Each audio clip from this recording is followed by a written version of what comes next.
Bonjour Gérard. Serge Toubiana, on n'a pas la chance de se connaître dans la vie, mais je vous ai croisé un matin dans le métro. Oui. Et je vous ai dit à quel point je vous admirais. Et on a eu une discussion jusqu'à que je descende du métro, en fait, sur Alain Delon, sur Jean-Paul Belmondo, sur Claudia Cardinal, etc., etc. Et j'ai eu l'outrecuidance de vous demander si vous accepteriez de passer dans mon podcast Le Bonheur, c'est les autres. Et oui, puisque vous êtes là face à moi, vous avez accepté. Ben oui, j'ai accepté parce que votre demande était, gentille, sympathique. J'ai dit oui tout de suite. Je tenais à vous remercier publiquement dans ce début d'enregistrement. Alors Serge Toubiana, les gens qui aiment le cinéma comme moi vous connaissent parce que vous êtes quelqu'un qui avait accompagné le cinéma globalement depuis plus de 50 ans, même presque 50 ans. 70, les années 70. Oui, le début des années 70. Donc vous étiez critique, on peut considérer que quand on est critique, on est critique toute sa vie. Oui. Vous avez été critique du cinéma et pas n'importe où, puisque c'est vous qui étiez une des chevilles ouvrières des Cahiers du cinéma, Oui. qui est quand même la référence absolue pour les cinéphiles français, quelque chose de mythique. Vous avez été par la suite écrivain, vous avez écrit beaucoup d'ouvrages, aussi bien des essais, des biographies et aussi des romans, on y viendra. Et par la suite, vous êtes devenu, on peut dire, gestionnaire culturel, puisque vous avez été à la fois à la tête de la Cinémathèque pendant des années, Oui. et ensuite vous avez présidé à une organisation qui est hyper importante pour le cinéma français, c'est Unifrance, qui permet de faire rayonner le cinéma dans le monde entier. Oui. Je me trompe pas, Non, c'est à peu près tout est bon.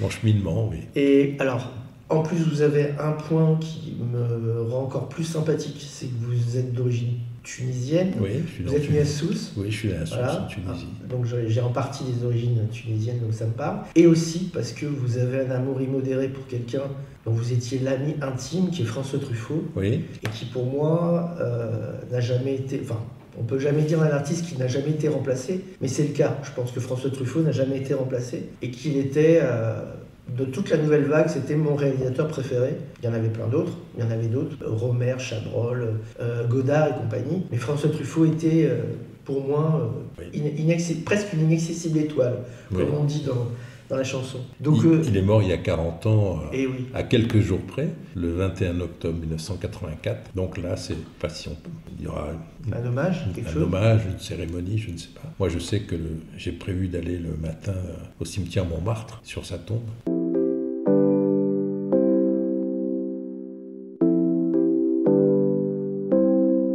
Alors, vous avez effectivement, je disais, vos origines juives tunisiennes. Vous en avez parlé dans un livre qui s'appelait Les Fantômes du Souvenir en 2020. Bon. Non, c'était avant. Oui. C'était avant. D'accord. Les Fantômes du Souvenir, c'est paru chez Grasset en 2016. Alors c'est parce que je l'ai lu en poche. Ah, vous l'avez lu en poche? Ça doit être ça. Et donc, là, je ne sais pas si, parce que j'ai interrogé les moteurs de recherche, j'ai interrogé l'intelligence artificielle qui m'a donné d'ailleurs des résultats très, très improbables pour certains sujets, mais ça dit que vous êtes d'une famille en tout cas, vos parents étaient communistes, oui. Et que du coup, vous en avez tiré une certaine forme à la fois de culture politique et d'engagement. Est-ce que c'est vrai, ça? Ah bah oui, c'est vrai. Oui. Mes parents étaient en Tunisie communiste, qui était comme beaucoup de familles juives de la classe moyenne, disons. Mon père était horloger bijoutier, ma mère était institutrice. Et les amis qu'il fréquentait, moi j'étais enfant, je regardais ça avec curiosité, mais j'étais très, très intéressé par les adultes.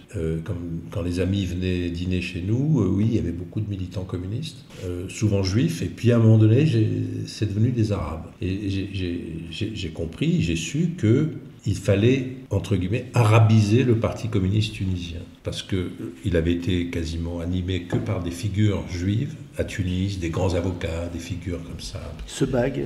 Oui, un des dirigeants s'appelait Maurice Nizar, je me souviens très bien, un ami de mes parents. Et donc j'ai vu l'évolution, mais tout ça vu avec le regard d'un enfant. À hauteur d'enfant. À hauteur d'enfant. Donc c'est pas du tout... Ça me passionnait, mais je ne comprenais rien, évidemment. Mais j'ai vu l'évolution des choses. Bon, puis il y a eu en 62 des événements à Bizerte. En 61, mes parents ont eu peur. J'étais avec mes deux sœurs en colonie de vacances dans le Vaucluse, à l'île sur la Sorgue, un endroit merveilleux. Ouais. Et mes parents ont paniqué, là. Et il a fallu vraiment précipiter un peu le départ de la Tunisie. Mon père est parti avant pour trouver un travail en France. Et ma mère s'est occupée de tout. Elle avait 4 enfants. Elle travaillait. C'était vraiment une femme incroyable. Quand je pense à ça, je me dis, elle travaillait, elle avait 4 enfants, elle s'est occupée de nous embarquer, d'organiser le déménagement, tout ça de façon hâtive, un peu dans la panique. Et en 62, on a pris un bateau à Tunis, à la Goulette, et on a traversé la Méditerranée jusqu'à Marseille. Et paraît-il, j'aurais dormi tout le long de la traversée. Ça me plaît beaucoup d'évoquer cela parce que je me suis absenté, quoi. Je n'ai pas vu la transition. Vous êtes passé d'un univers dans un autre. Voilà, et j'avais presque 13 ans. Et c'est un choc énorme de quitter un pays, une ville, des odeurs, un climat, des paysages, enfin tout, la ville de Sousse, qui était une petite ville très charmante au bord de la mer, d'arriver à Marseille, dans un autre contexte, de prendre la voiture et d'aller à Grenoble, où ma mère était nommée à Grenoble pour diriger une école primaire. Oui. Donc le changement... Ah oui, puis c'est pas simple Grenoble, hein, c'est quand même une ville spéciale. C'est une ville... c'est une cuvette. Voilà, c'était l'été, il faisait très chaud. Non, ça c'est 62. 62, juillet 62. Donc vous étiez resté un petit peu après l'indépendance quand même. C'est-à-dire, est-ce qu'ils étaient pour l'indépendance, vos parents? Oui, bien sûr. Ils étaient pour l'indépendance. Bien sûr, mais d'autres familles juives amies sont restées plus longtemps. Et mon père a paniqué parce que ça ne marchait plus, son commerce ne marchait plus.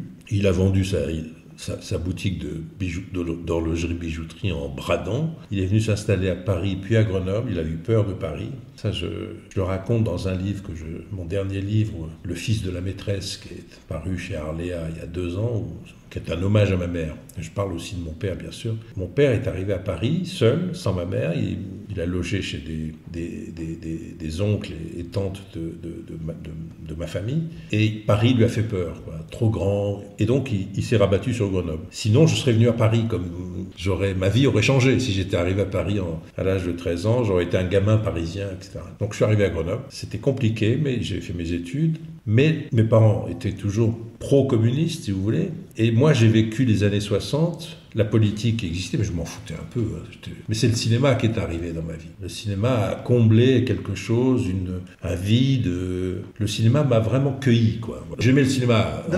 Vous alliez dans les salles de cinéma. J'allais dans les salles de cinéma à Grenoble. Il y avait le ciné-club universitaire que je fréquentais.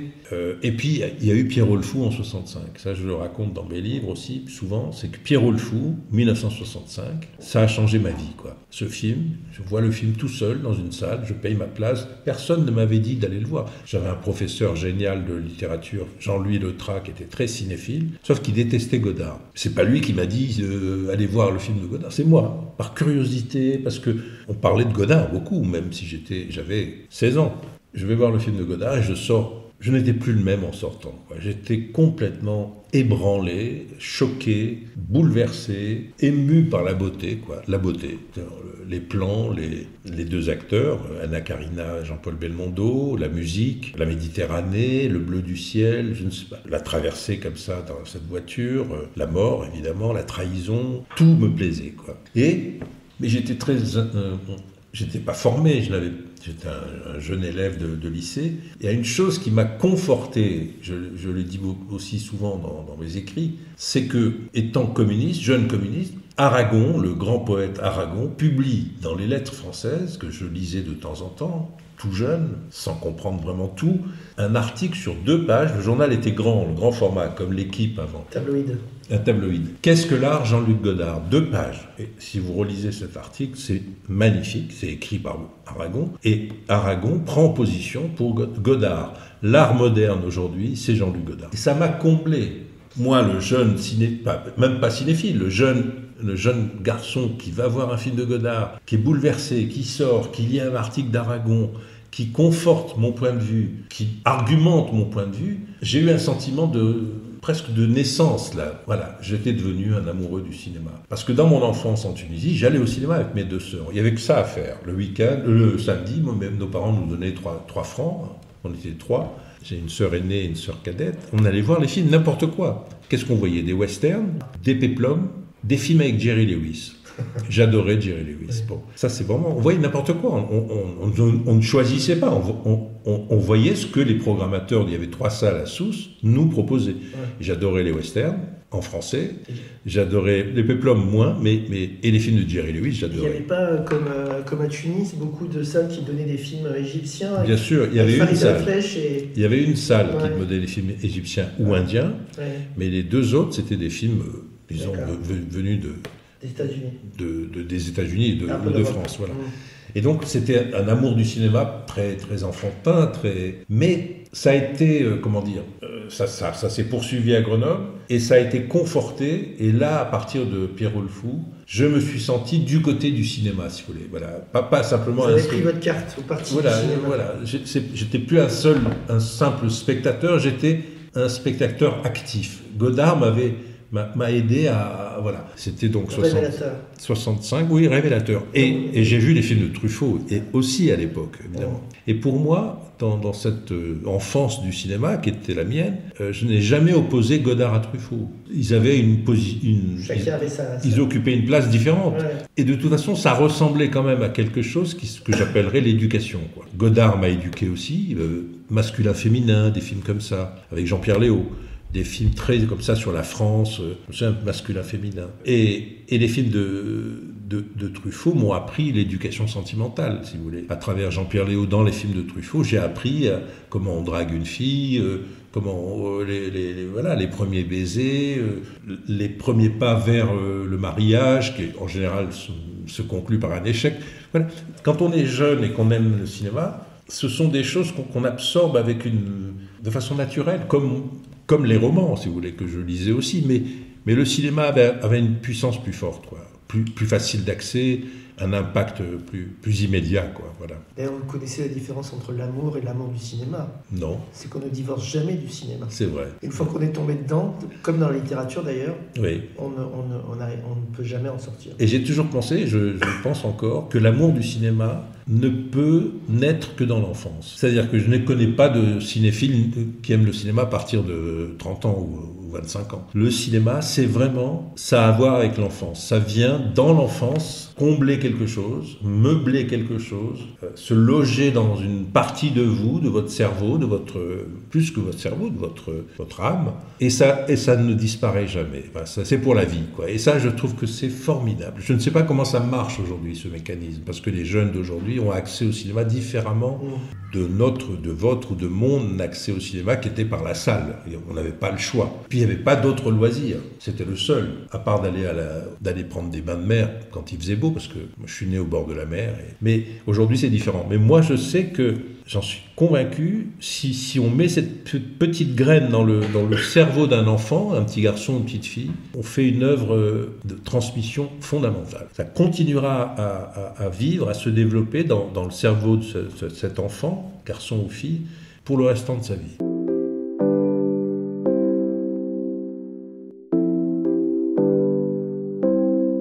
Évidemment, vous êtes tombé par hasard, enfin, il n'y a pas de hasard, mais vous êtes tombé sur le film de Godard, oui. mais sans doute que à un moment donné, il y aurait eu un autre déclic. Oui, bien sûr. Voilà. Mais le film de Godard, quand on le revoit aujourd'hui, il garde sa force, sa puissance, et puis sa beauté, quoi. Et j'en ai parlé, alors je me souviens, mon prof de lettres, Jean-Louis Letras, un type formidable, qui était prof de lettres à Grenoble, puis après il est parti à Lyon, puis après il est venu à Paris, ça a été un grand professeur à la Sorbonne. Et d'ailleurs, je vous dis, il était très positif. Il n'était pas cahier du cinéma. Il détestait les cahiers du cinéma. Moi, je le comprenais parce qu'il nous parlait beaucoup de cinéma pendant les cours de littérature. Et il m'aimait bien et je l'aimais beaucoup. Il m'a beaucoup fait aimer les Stendhal et beaucoup d'autres écrivains. Et il adorait Jerry Lewis. Ah bah voilà. Il a écrit un livre sur Jerry Lewis. Mais il détestait Godard. Et donc, c'était compliqué. Et son dieu, c'était Alain Resnais. Alors, Alain Resnais, La guerre est finie. Je crois que c'est 66, je l'ai vu en salle, pareil, j'avais 17 ans. La guerre est finie, j'étais jeune communiste, La guerre est finie, c'est un film vous le voyez, je me suis senti concerné, quoi. J'étais de plein pied avec le récit, vous voyez. Et Resnais, c'est un cinéaste. Et Nuit et brouillard, non? Vous l'avez vu? Oui, bien sûr, forcément. Mais comme Nuit et brouillard datait d'avant, je l'ai vu un peu comme un document, bien sûr. Ouais. Mais c'est pas du même ordre. C'est pas du même ordre. Donc voilà, les films... Et ce qui fait qu'Alain Resnais est aussi très attachant, c'est qu'il a un peu comme Picasso pour la peinture, il a eu différentes époques. Oui. Et qu'il n'a pas filmé, il n'a pas fait les mêmes... les projets n'avaient rien à voir en fait. Ah oui. Entre le début, même le milieu et ce qu'il faisait à la fin avec Sabine Azema et compagnie, ça n'avait strictement rien à voir. Puis c'est un cinéaste que j'ai eu la chance de rencontrer souvent, d'interviewer, très, très délicat, très humble, sa voix douce, d'une culture immense. Et je pense que c'est une œuvre qu'on sous-estime, celle d'Alain Resnais. Je pense que comme vous dites, sa trajectoire est incroyable. C'est pas un homme politique, c'est pas un cinéma politique. N'empêche qu'il aborde toutes les grandes questions. Hiroshima, Nuit et brouillard. Il a participé au film sur le Vietnam, le film collectif, là, Loin du Vietnam. Enfin, il était concerné, mais de façon morale, de façon plus distante, mais plus élégante, plus réfléchie, plus profonde, si vous voulez. Il y a un de ses films, je ne sais pas si vous avez vu, Muriel, par exemple. Je crois que c'est 63. Justement, je l'ai vu au lycée, on nous l'a fait voir au lycée. C'est magnifique, Muriel. Et ça parle de la guerre d'Algérie. Bien après, Mon oncle d'Amérique. Mon oncle d'Amérique, c'est incroyable. Ouais. Mais je pense qu'on lui rendra grâce, peut-être qu'il fait partie de ces gens dont on dira dans 30 ans qu'on est passé à côté d'un génie. Moi, je pense un peu. Je pense que même Truffaut, d'une certaine manière, la France ne lui a pas rendu assez... un peu plus, sensiblement plus. Et je veux dire, même par rapport à Godard, je sais pas, qu'est-ce que vous pensez par ailleurs je vais pas vous demander blanc ou noir, si vous aimez ou vous aimez pas, parce que les questions ne se posent pas comme ça. Mais Éric Rohmer, j'aime beaucoup, Chabrol... j'aime beaucoup.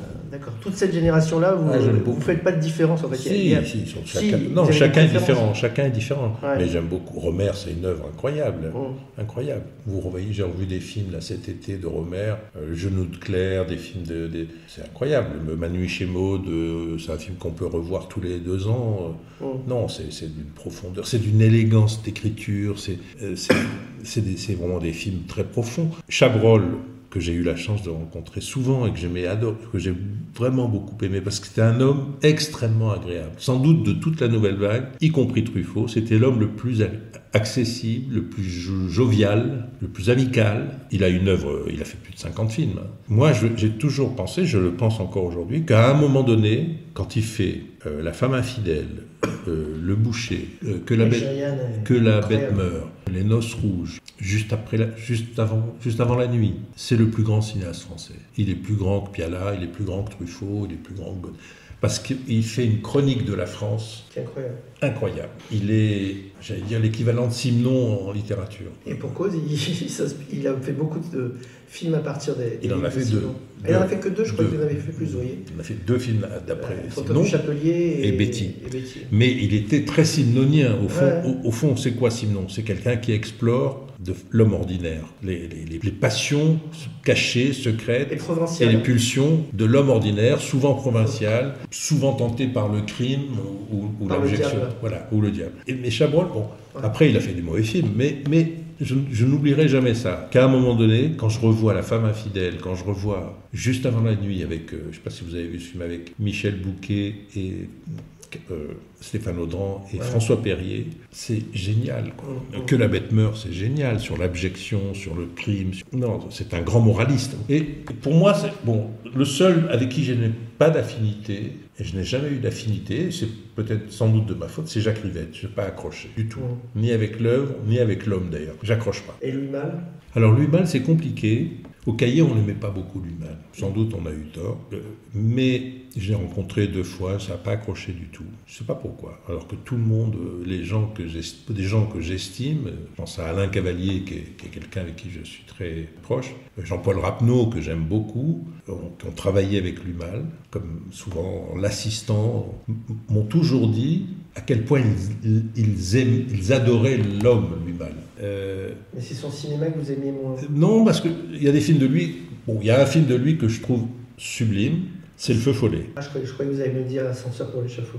Non, c'est Le Feu Follet, que je trouve un document sur Paris, en noir et blanc, Saint-Germain, des quartiers que je connais, l'Odéon, filmé comme ça, personne ne peut faire aussi bien que ça. Et quelques autres, ces films documentaires aussi sont très forts, mais son œuvre, pour moi, elle est inégale. Et au-delà des réalisateurs français, on n'a pas parlé des acteurs, parce qu'on pourrait parler des heures avec vous.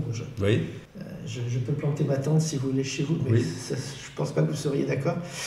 Dans les réalisateurs américains ou internationaux, vous avez dit que quand vous étiez jeune, vous aimiez beaucoup Jerry Lewis, mais Qui était votre réalisateur fétiche à l'international, chez ça les Américains par exemple ça dépend de l'âge, de la période d'âge dans laquelle je me situais. Mais dans le cinéma américain, quand j'étais jeune, les classiques, j'aimais John Ford, j'aimais Walsh, j'aimais Hitchcock, évidemment. Pour moi, c'est un maître absolu et je revois tout le temps les films d'Hitchcock. Lubitsch. Oui, mais Lubitsch, d'abord, je connais une partie de son œuvre. J'ai pas vu tous ses films. Ils sont moins faciles d'accès que d'autres. Lubitsch, évidemment. Il joue beaucoup dans le quartier latin depuis des années, mais c'est vrai que... Billy Wilder. Ah oui, Billy Wilder. Voir du crépuscule. Bien, non, mais oui... Qu'est-ce que je peux vous dire encore? Mais j'en découvre. L'autre jour, j'ai découvert sur la télévision un film de Minelli que j'avais jamais vu. C'était magnifique. Vous découvrez encore des films? Ouais.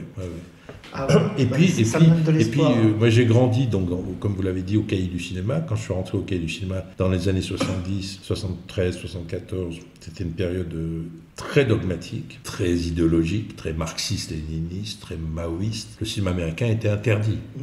On ne voyait plus, on ne parlait plus de films américains. Ce qui me choquait un peu. Et on a renoué avec le cinéma américain, lentement. Moi, j'ai fait mon premier voyage aux États-Unis en 78. Je partais en vacances avec 2 amies, filles. Et j'ai été à San Francisco. Et j'avais un point de chute qui était un homme qui dirigeait la cinémathèque de Berkeley, le Pacific Film Archive. Cet homme s'appelait Tom Luddy. Très important. Il est mort il y a un peu plus d'1 an, je crois. Et il me loge chez lui, Tom Luddy, dirigeait les archives de la cinémathèque de Berkeley, qui est une cinémathèque de Californie. J'étais un jeune critique au Cahier, j'avais quand même presque 30 ans, mais j'étais au Cahier du cinéma. Et là, il m'a fait rencontrer Coppola, qui était en train de terminer Apocalypse Now, qui était en plein montage. Le film allait être montré à Cannes l'année suivante. J'ai été faire un très long entretien avec un cinéaste dont on venait de découvrir les premiers films, Paul Schrader, Blue Collar. J'ai passé 2 heures avec Paul Schrader chez lui à Los Angeles, faire un entretien. Peu à peu, je remettais un pied dans le cinéma américain. Et puis, 3 ans plus tard, je suis nommé rédacteur en chef des Cahiers du cinéma, suite au départ de Serge Danet, qui était mon mentor, celui qui m'a vraiment formé, éduqué, qui partait à Libération. On m'a coopté pour que je prenne sa place. Et la première chose que j'ai décidé, c'est de faire un numéro. En fait, on en a fait 2. Made in USA. On est parti 2 équipes. Une équipe à New York avec Serge Danet et d'autres. Une équipe à Los Angeles. J'étais avec Olivier Assayas, qui était un jeune critique. Qui est devenu réalisateur par la suite. Qui est devenu réalisateur 6 ans plus tard. Serge Le Perron, qui est un ami qui était critique au Cahier. Raymond Depardon, le photographe. Ah oui. On avait un correspondant à Los Angeles, Bill Crone. On est resté 1 mois à Los Angeles dans un motel, le Tropicana Motel qui n'existe plus. Et on a appelé tous les jours tous les cinéastes américains pour les rencontrer. C'était tous les matins, on travaillait et Depardon prenait des photos. On est revenu avec un tel matériau que j'ai fait 2 numéros spéciaux qui ont été un succès monstrueux. On renouait enfin avec l'Amérique. Entretien avec Coppola. Entretien avec Scorsese à New York, entretien avec les anciens Bud Botiker. Et le seul qu'on n'a pas pu rencontrer, c'était John Cassavetes, qu'on admirait tous. C'était notre dieu, Cassavetes, début des années 80. Il refuse de nous rencontrer. Ah oui ? Il refuse. Et on passe par aux États-Unis, on passe toujours par l'avocat, l'agent, etc. Impossible. Il ne voulait pas nous rencontrer. Alors qu'on était vraiment les plus... Il fallait passer par General Hollands, peut-être qu'il aurait voulu. Impossible. Donc il nous a donné un entretien au téléphone. Peter Falk. Un entretien au téléphone, ridicule. On a publié d'ailleurs. Il répondait par oui ou par non. Vous étiez désespéré. Mais on a fait... Donc si vous voulez, on a renoué pleinement avec le cinéma américain. Au moment où s'inaugurait le passage au numérique, Coppola était en train de faire One from the Heart. Très long entretien avec lui, formidable. Il est d'une intelligence... Il doit beaucoup à la France, lui, d'ailleurs. On l'a vu récemment, là. Oui, il est venu beaucoup Pas qu'à cause de la Palme d'Or, parce qu'effectivement, Claude Berry l'avait visiblement beaucoup aidé à un moment donné. Oui, non, mais c'est quelqu'un qui a une vision, j'allais dire, presque civilisationnelle du monde, quoi. Ouais. Moi, j'ai hâte, je vais aller voir son dernier film que j'ai pas vu encore, j'irai demain. Ouais. Mais Coppola, ça compte beaucoup. Donc, Brian De Palma aussi, j'ai oublié, on l'a rencontré à New York. Donc, on a fait... Très sous-estimé, Brian De Palma. Comment? Très sous-estimé. Parce Très que c'est vrai sous-estimé. qu'il s'inspire- Très sous-estimé. C'est vrai que sur certains films, il s'inspirait beaucoup d'Hitchcock, mais très sous-estimé. Moi, j'ai beaucoup aimé certains de ses films. Beaucoup. C'était vraiment... Je les revois, là, je revois. Voilà. C'est vrai qu'il en a fait un ou deux très commerciaux. Voilà. Mais j'aime beaucoup. Mais... Donc, si vous voulez, le cinéma américain, après avoir été interdit à cause du maoïsme, on s'est plongé dedans. Je me suis plongé dedans. Écoutez, Serge, c'est passionnant. On va attaquer le questionnaire.